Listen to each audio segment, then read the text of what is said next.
ഞാൻ ഇന്നും അനശ്വര നടൻ ജയൻ്റെ പാട്ടുകളുമായി എത്തിയിരിക്കുകയാണ്. അദ്ദേഹം മരിക്കുന്ന നവംബർ 16 വരെയുള്ള ദിവസങ്ങളിൽ ഓരോ പാട്ട് പാടിയിടണം എന്നുള്ളതാണ് എൻ്റെ ഒരു ആഗ്രഹം.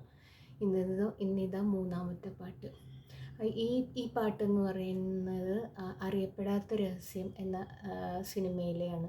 അതായത് കോളിളക്കം സിനിമയുടെ ഫൈനൽ ഷൂട്ടിങ്ങിന് വേണ്ടി അദ്ദേഹം പീരുമേടിൽ നിന്ന് യാത്ര തിരിച്ച ആ സിനിമയിൽ ഉള്ള ഒരു പാട്ടാണിത്. അവിടെ നിന്നാണ് അദ്ദേഹം മദ്രാസിലേക്ക് പോയി അവിടെ വെച്ച് അദ്ദേഹം മരണപ്പെടുന്നത്. ജയഭാരതിയായിട്ടുള്ള ഒരു യുഗ്മഗാനമാണിത്. ഞാനതൊന്ന് പാടിത്തരാം. കാനന പൊയ്കയിൽ കളഭം കലക്കാൻ മാനം വിട്ടിറങ്ങിയ പൂനിലാവേ, കാനന പൊയ്കയിൽ കളഭം കലക്കാൻ മാനം വിട്ടിറങ്ങിയ